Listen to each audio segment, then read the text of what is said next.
Hello guys रातिपुৱাৰ आन्तरिक अभिनंदन जनाई आजिर इ लार्निंग प्रसेसर पाठदान पर्व आरम्भ কৰিবলৈ ওলাইছো। বিশেষকৈ দ্বিতীয় বৰ্ষৰ ছাত্ৰ বন্ধুসকললৈ এটি বিনম্ৰ অনুৰোধ। আজিৰ বিষয়টো আমাৰ পাঠ্য অন্তৰ্ভুক্ত ইউনিট 5 অৰ্থাৎ পঞ্চম গোটত অন্তৰ্ভুক্ত এছে, যাক ইংৰাজীত এছে বা অসমীয়াত ৰচনা আৰু অসমীয়াৰ আন এটা প্ৰতিশব্দ হ'ল প্ৰবন্ধ।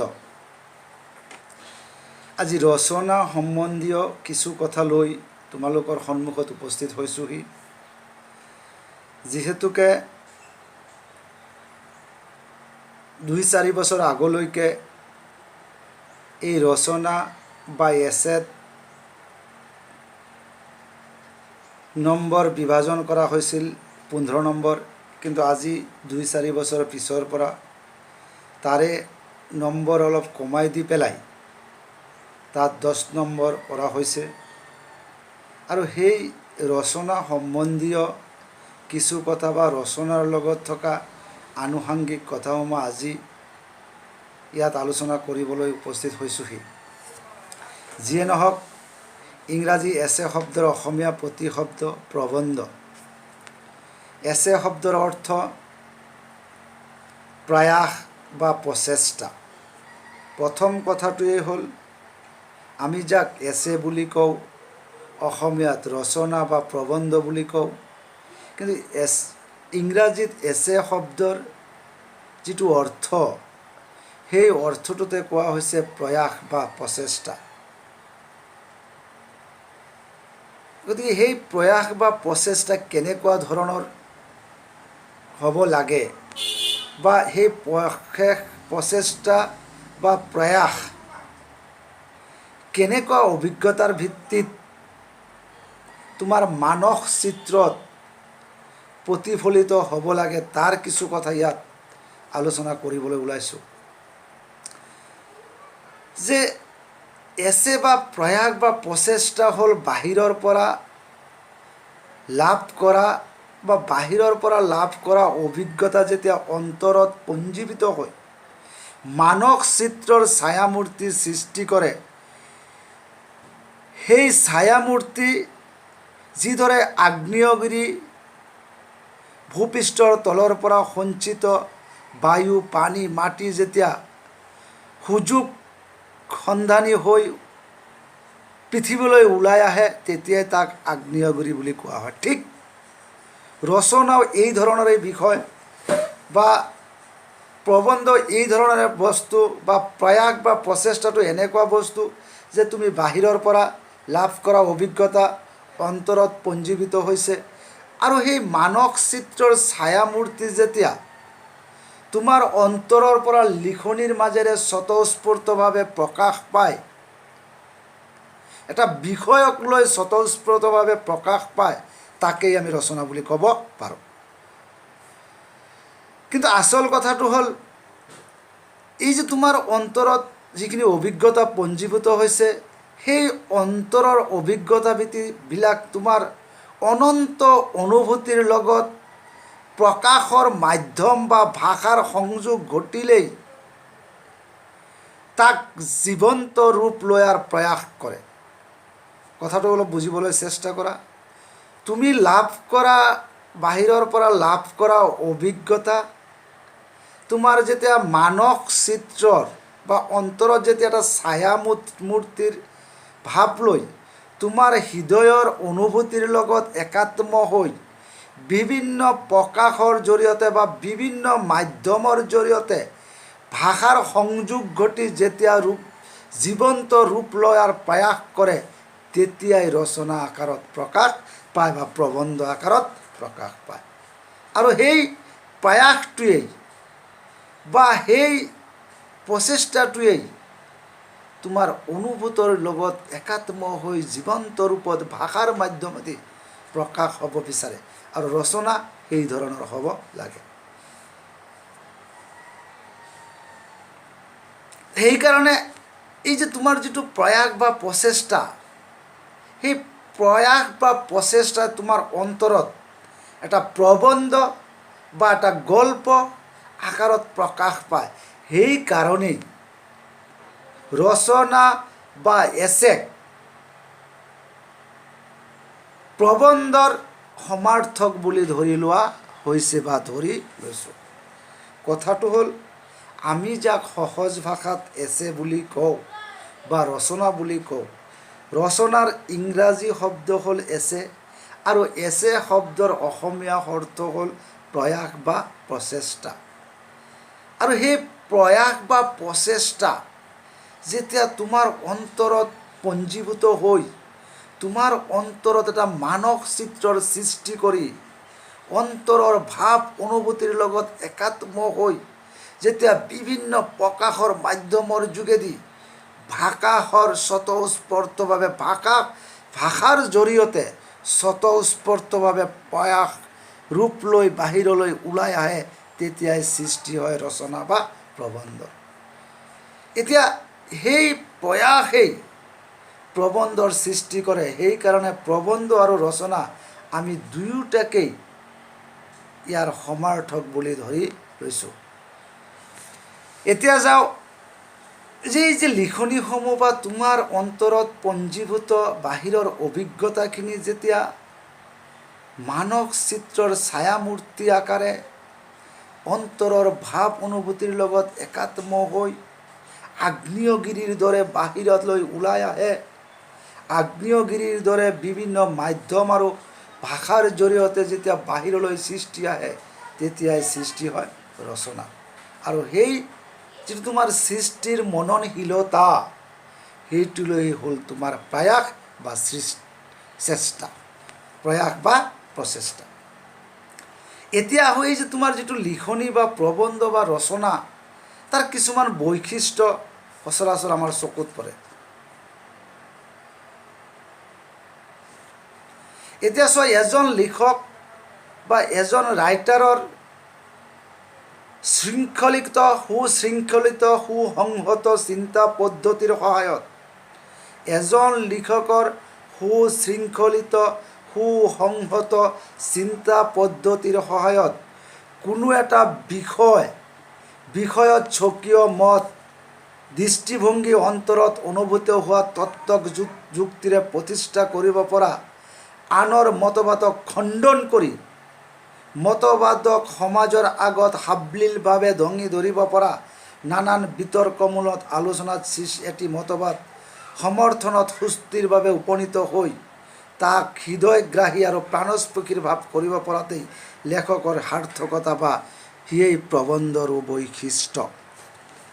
এতিয়া চোৱা, প্ৰবন্ধ আৰু ৰচনাৰ বৈশিষ্ট্যৰ লগত আমি ক'ব পাৰোঁ, লেখকৰ সুসংহিত চিন্তা পদ্ধতিৰ এটা স্বকীয় মত থাকিব লাগিব, অন্তৰত সৃষ্টি হোৱা দৃষ্টিভংগী বা তেওঁৰ অন্তৰত অনুভূত হোৱা তত্ত্বক তেওঁ যুক্তিৰে প্ৰতিষ্ঠা কৰিব পৰা তেওঁৰ মানসিকতা থাকিব লাগিব, আনৰ মতবাদক খণ্ডন কৰি নিজৰ মতবাদক সমাজৰ আগত সাৱলীলভাৱে দাঙি ধৰিব পৰা এটা দক্ষতা থাকিব লাগিব, নানা বিতৰ্কমূলক আলোচনাত এটি মতবাদ সমৰ্থনত সুস্থিৰভাৱে উপনীত হৈ তাক হৃদয়গ্ৰাহী আৰু প্ৰাণস্পৰ্শীভাৱে প্ৰকাশ কৰিব পৰাতেই প্ৰবন্ধ বা ৰচনা লিখকৰ সাৰ্থকতা, আৰু ইয়েই সেই প্ৰবন্ধ বা ৰচনাৰ বৈশিষ্ট্য হিচাপে পৰিগণিত হ'ব।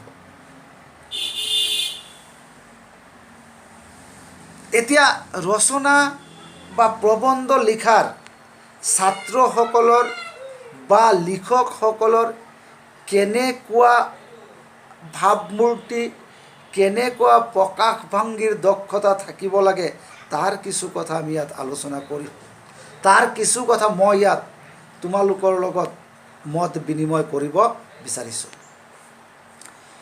এতিয়া চোৱা, লেখকৰ প্ৰকাশভংগী বা ছাত্ৰৰ লিখনিৰ প্ৰকাশভংগী, প্ৰকাশৰ বিপুল ক্ষমতা তোমাৰ লিখনিসমূহ প্ৰকাশ কৰিব পৰা এটা অসাধাৰণ ক্ষমতা থাকিব লাগিব।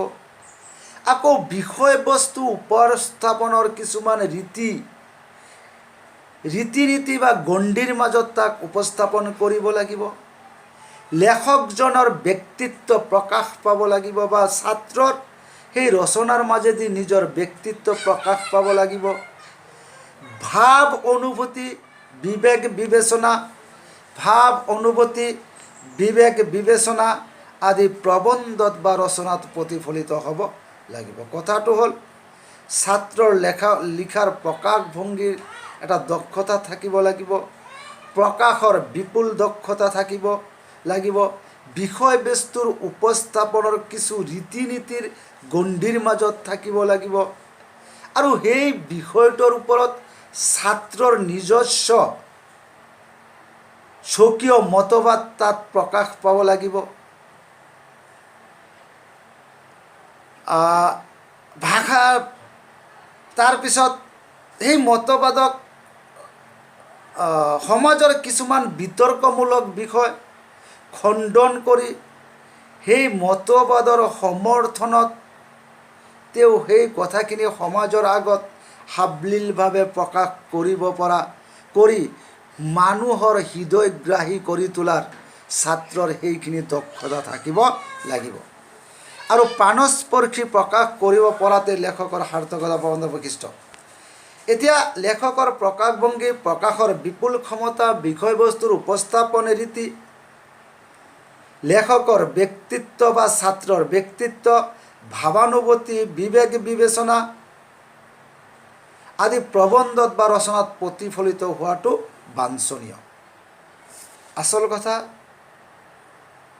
যে ছাত্ৰ বন্ধুসকল, মই ইয়াতে তোমালোকক পুনঃচাতেই কিছুমান ৰচনা নিৰ্বাচন কৰি তোমালোকৰ পৰীক্ষা কেন্দ্ৰিক বিষয় হিচাপে মই উপস্থাপন কৰিব পাৰিলোহেঁতেন, কিন্তু আচল কথাটো হ'ল ৰচনা লিখাৰ ছাত্ৰসকলৰ বা ছাত্ৰ সমাজৰ যিখিনি দক্ষতাৰ প্ৰয়োজন, যিখিনি বাধা নিষেধ বা যিখিনি গণ্ডিৰ মাজত সোমাই পেলাই ৰচনা বা প্ৰবন্ধ লিখিব লাগে, সেই কথাখিনি যাতে তোমালোকে উপলব্ধি কৰি পেলাই সেই ৰচনা বা প্ৰবন্ধটো নিজৰ লিখাৰ প্ৰতি এটা দক্ষতা বা নিজে এটা অভিজ্ঞতা পুষ্ট এজন লিখক হিচাপে যাতে নিজক প্ৰতিষ্ঠা কৰিব পাৰা, সেই উদ্দেশ্য আগত লৈ পেলাই ৰচনা সম্বন্ধীয় বা প্ৰবন্ধ সম্বন্ধীয় কিছু কথা তোমালোকৰ সন্মুখত আলোচনা কৰিবলৈ ওলাইছোঁ।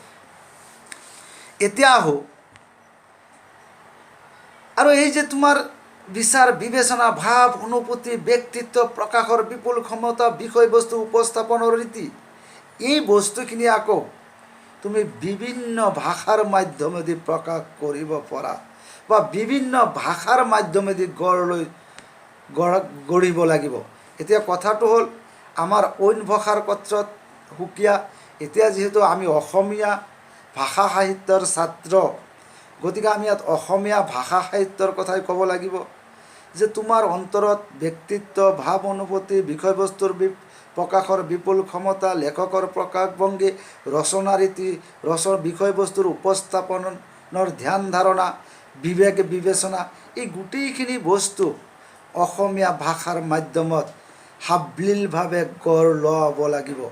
আৰু প্ৰকাশৰ প্ৰয়াস বা অনুশীলন, প্ৰকাশৰ সি প্ৰয়াস আৰু অনুশীলন সি ভাষাৰ মাধ্যমত যি ৰূপে গঢ় লয় তাকেই লেখকৰ ষ্টাইল বা ৰচনাভংগী বুলি ক'ব পাৰি। এতিয়া চোৱা, লেখক বা ছাত্ৰৰ সেই যে ৰচনা লিখাৰ যিটো প্ৰকাশভংগী বা ৰচনাভংগীৰ যিটো ষ্টাইল বা কৌশল, সেইটো প্ৰকাশ কৰিব লাগিব নিজৰ মতে।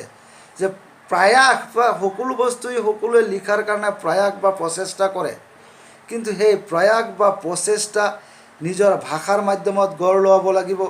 আৰু নিজৰ ভাষাৰ মাধ্যমত যেতিয়া গঢ় লোৱাই তাক সুন্দৰভাৱে দৰ্শকৰ হৃদয়গ্ৰাহী কৰি বা দৰ্শকৰ প্ৰাণস্পৰ্শী কৰি সমাজৰ মাজত উপস্থাপন কৰিব পাৰিব, সেইটোৱেই হ'ব ছাত্ৰৰ বা লেখকৰ ৰচনা লিখাৰ ভংগী বা ষ্টাইল। আৰু সেইটোৱেই তোমাৰ ষ্টাইল, ছাত্ৰৰ ৰচনা লিখাৰ ষ্টাইল বা প্ৰকাশভংগীৰ দক্ষতা হিচাপে গঢ় লৈ উঠিব। যিহেতুকে ইয়াত বিভিন্ন ছাত্ৰৰ ধ্যান ধাৰণা, ভাৱ, চিন্তা, অনুভূতি বেলেগ বেলেগ, গতিকে ৰচনাৰ মাজতো এনেকুৱা বিভিন্নতা দেখিবলৈ পোৱা যায়। অন্য এটা কথা এতিয়া হ'ল, মননশীলতাই হৈছে প্ৰবন্ধৰ মূল ভিত্তি। মনৰ মাজত উদ্ভৱ হোৱা ভাৱ অনুভূতি এই যে ৰচনা বা প্ৰবন্ধৰ মূল ভেটি, আৰু সেই মননশীলতাৰ ভাৱাবেগৰ সংযোজন বিশেষ প্ৰয়োজনীয়। কিন্তু সেই ভাৱাবেগ বা সংযোজন এটা নিৰ্দিষ্ট সীমাবদ্ধৰ মাজত থাকিব লাগিব, কাৰণ যিহেতুকে আমাৰ ৰচনাৰ নম্বৰেই হ'ল 10, গতিকে তোমাৰ ভাৱাবেগ, তোমাৰ ভাৱ অনুভূতি, তোমাৰ মননশীলতা বহল ভিত্তিত হয়তো প্ৰকাশ পোৱাৰ এটা বাতাবৰণ সৃষ্টি হ'ব পাৰে, কিন্তু সেই বাতাবৰণটো তুমি ধৰি পেলাই এটা সীমাবদ্ধ ৰূপত তুমি উপস্থাপন কৰিব লাগিব। ৰচনাটো সদায় এটা সীমাবদ্ধ ৰূপত গঢ় ল'ব লাগে, কাৰণ এতিয়া আমাৰ ৰচনাত আছে 10 মাৰ্ক। এতিয়া 10 মাৰ্কৰ কাৰণে আমি 2 ঘণ্টা 1.5 ঘণ্টা ৰচনা লিখাৰ কোনো যুক্তিযুক্ততা নাই। আমি অত্যন্ত সীমাবদ্ধতাৰ মাজেদি তোমাৰ অন্তৰৰ ভাৱ অনুভূতিক এটা মননশীলতাৰ ছায়াপুঞ্জত বা মননশীলতাৰ জুমুঠিত সংযোজন ঘটাই এটা সীমাবদ্ধ ৰূপত তুমি ৰচনা বা প্ৰবন্ধ প্ৰকাশ কৰিব লাগিব।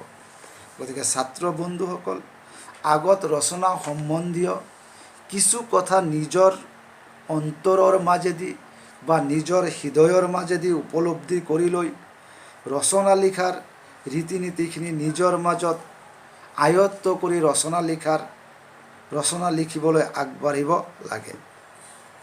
এতিয়া আহোঁ,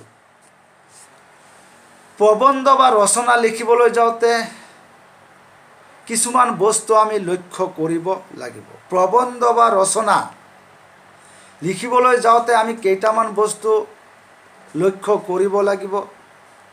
তাৰ প্ৰথম বস্তুটো হ'ল তথ্য উপস্থাপন। তুমি যি বিষয়ৰেই ৰচনা লিখিবলৈ নোযোৱা কিয়, আৰু সকলো বিষয়ৰে কিছু তথ্য আমাৰ মগজুত মজুত থাকে, আৰু সেই যে তুমি যি বিষয়ৰ ৰচনা লিখিবলৈ গৈছা, সেই ৰচনাৰ যিখিনি তথ্য তোমাৰ মগজুত থুপ খাই আছে, সেই মগজুত থকা তথ্যখিনি উপযুক্তভাৱে তুমি উপস্থাপন কৰিব লাগিব।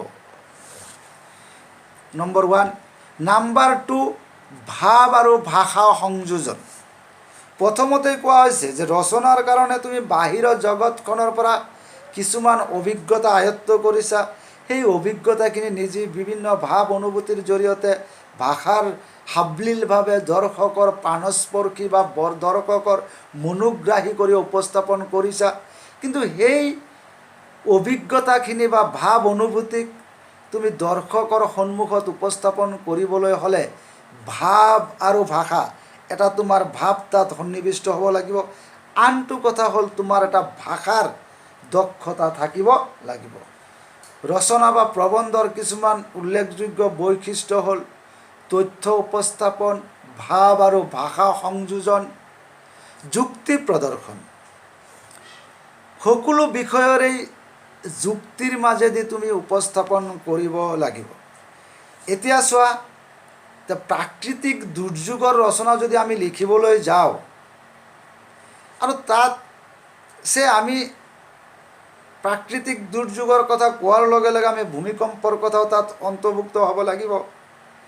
আৰু আমি আগৰে পৰা বিভিন্ন সাহিত্য, বিভিন্ন পত্ৰিকা, বিভিন্ন কাগজ পত্ৰিকাৰ পৰা, বিভিন্ন আলোচনীৰ পৰা পাই আহিছোঁ যে 1950 চনত অসমত এক প্ৰবল ভূমিকম্প হৈছিল, আৰু সেই ভূমিকম্পৰ ফলত ব্ৰহ্মপুত্ৰৰ তলি ওপৰলৈ বাম হৈ আহিছিল, যাৰ কাৰণে ব্ৰহ্মপুত্ৰৰ পানী ৰোধন ক্ষমতা হেৰুৱাই পেলাইছে, আৰু যাৰ ফলত আজিকালি অসমত এক প্ৰাকৃতিক দুৰ্যোগ, বানপানীৰ ভয়াৱহতা অসমত দেখিবলৈ পোৱা গৈছে। কিন্তু এই কথাটো যদি আমি যুক্তিৰ মাজেদি যাওঁ তেনেহ'লে তাৰ যিখিনি সত্যাসত্য তথ্য সেইখিনি আমি যুক্তি সহকাৰে আমি কি কৰিব লাগিব, ৰচনাত প্ৰদৰ্শন কৰিব লাগিব। সেইকাৰণেই ৰচনাৰ মাজত তথ্য উপস্থাপন, ভাৱ আৰু ভাষা সংযোজন আৰু যুক্তি প্ৰদৰ্শন, এই তিনিটা বস্তু ৰচনাত দেখা যায়। আৰু অন্যহাতে মতবাদ স্থাপন আৰু স্থাপিত নম্বৰ 4 মতবাদ উপস্থাপন, মতবাদ স্থাপন, নম্বৰ 5 স্থাপিত মতবাদৰ ওপৰত মন্তব্য প্ৰদান আৰু সুশৃংখলাৰে শুৱলা ভাষাৰে প্ৰকাশৰ ওপৰত তোমাৰ দক্ষতা থাকিব লাগিব। এতিয়া মাই ডিয়াৰ ষ্টুডেণ্টছ, এতিয়া চোৱা, ৰচনা বা প্ৰবন্ধক আমি 3 ধৰণে ভগাব পাৰি। ৰচনা বা প্ৰবন্ধত 3 শ্ৰেণীত ভাগ কৰা হয়। অৱশ্যে ইয়াত প্ৰবন্ধৰ বিষয়বস্তু ইমান ব্যাপক আৰু বিচিত্ৰ যে ইয়াৰ শ্ৰেণী বিভাগ কৰাটো অতি জটিল বিষয়। যিহেতু ৰচনা বা প্ৰবন্ধৰ বিষয়বস্তু বহল ব্যাসাৰ্ধৰ, সেইকাৰণে ৰচনাক শ্ৰেণী বিভাগ কৰাটো অত্যন্ত এটা প্ৰত্যাহ্বানৰ বিষয়। কিন্তু তথাপিও আলোচনাৰ সহজ কৰাৰ কাৰণে ৰচনাখিনি, সকলো ৰচনাই কিছুমান বস্তুৰ মাজত সন্নিৱিষ্ট কৰাৰ কাৰণে ৰচনাসমূহক 3 শ্ৰেণীত ভাগ কৰা হৈছে। মই আগতেই ক'লোঁ যে ৰচনাৰ বিষয়বস্তু বহল ব্যাসাৰ্ধৰ, আৰু বহল ব্যাসাৰ্ধৰ বস্তুখিনি ৰচনাৰ মাজত 3টা বিষয়বস্তুৰ মাজত সাঙুৰাটো অত্যন্ত এটা প্ৰত্যাহ্বানৰ বিষয়। কিন্তু প্ৰত্যাহ্বানৰ বিষয় হ'লেও সেই ৰচনাসমূহ আমি 3টা শ্ৰেণীতেই সোমাই ল'ব পাৰোঁ। তাৰ প্ৰথমটো হ'ল বৰ্ণনামূলক, ডেছক্ৰিপটিভ, নাম্বাৰ 2 বৃত্তান্তমূলক আৰু নাম্বাৰ 3 চিন্তামূলক। গতিকে ছাত্ৰ বন্ধুসকল, ৰচনা লিখিবলৈ যাওঁতে তুমি কোনটো বিষয়ৰ ৰচনা লিখিব বিচাৰিছা? বৰ্ণনামূলক বিচাৰিছা, না বৃত্তান্তমূলক বিচাৰিছা, না চিন্তামূলক বিচাৰিছা? এই 3টা বস্তুই বিশেষকৈ এতিয়া যদি আমি বিচাৰিবলৈ যাওঁ বৰ্ণনামূলক ৰচনাৰ ভিতৰত কোনখিনি বিষয় পৰে? যিখিনি প্ৰাকৃতিক দুৰ্যোগ, পানী সম্পৰ্কীয়, পদাৰ্থ সম্পৰ্কীয়, দুৰ্যোগ সম্পৰ্কীয়, প্ৰকৃতি সম্বন্ধীয়, উদ্ভিদ সম্বন্ধীয়, কল কাৰখানা সম্বন্ধীয়, শিল্প, বিজ্ঞান, উদ্যোগ আদি সম্বন্ধীয় এই ধৰণৰ প্ৰবন্ধ বা ৰচনা এই বৰ্ণনামূলক ৰচনাৰ ভিতৰত পৰে।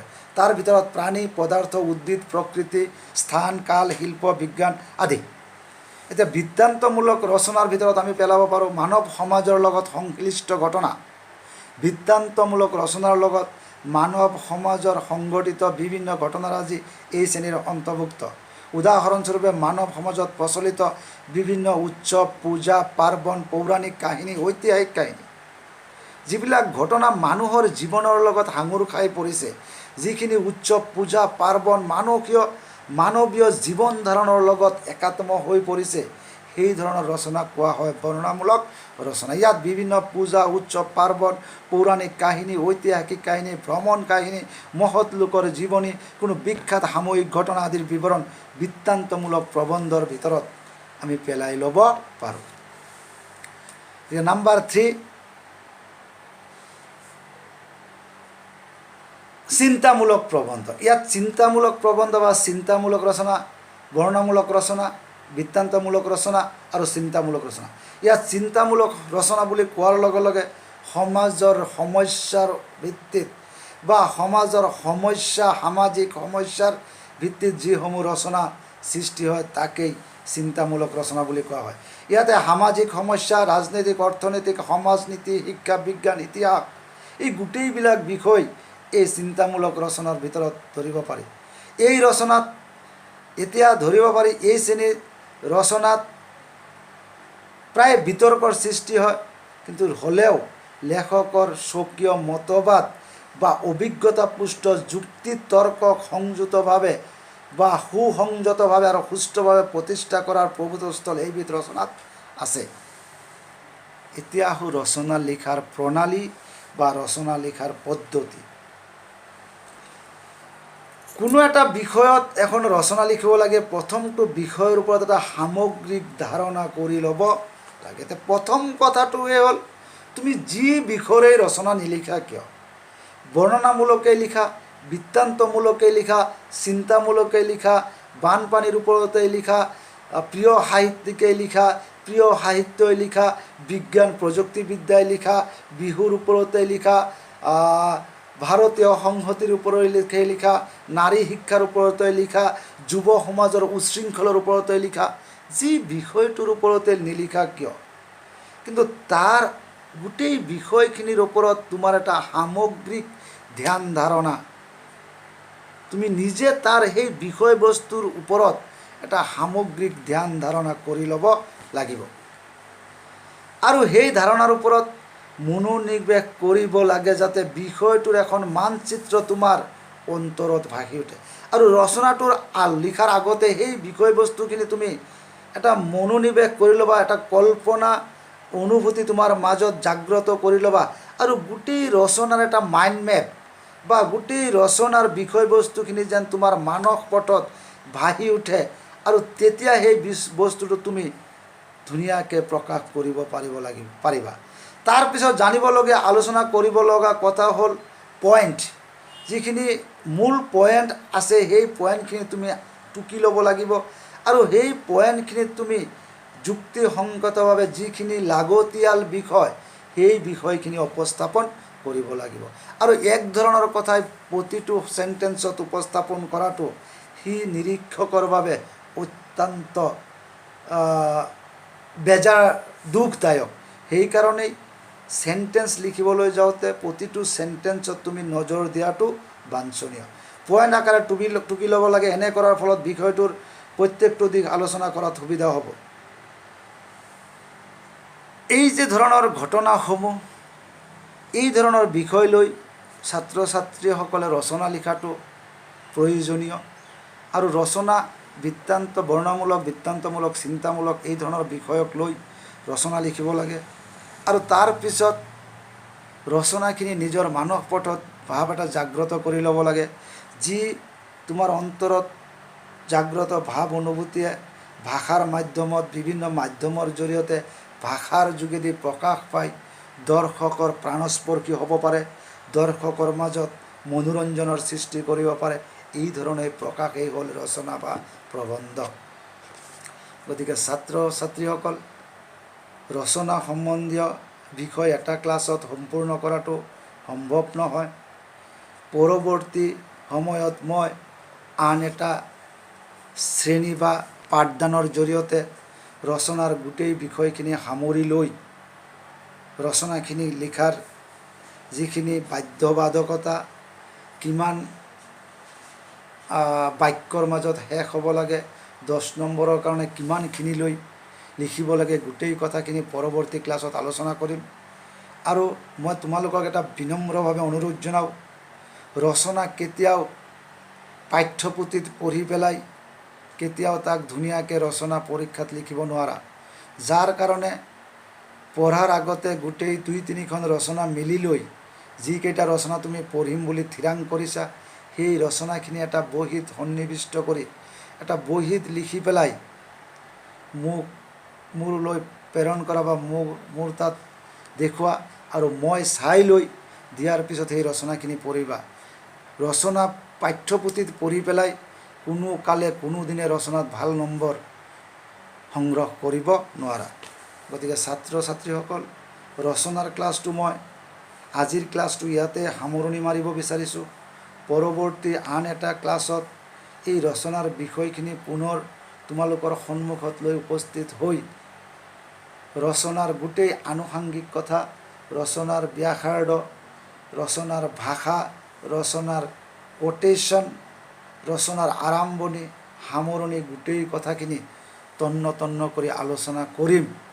তাৰে আশা ৰাখি আজি ৰচনাৰ ওপৰত দিয়া পাঠদানৰ পৰ্ব ইয়াতে সামৰণি মাৰিব বিচাৰিছোঁ। ধন্যবাদ।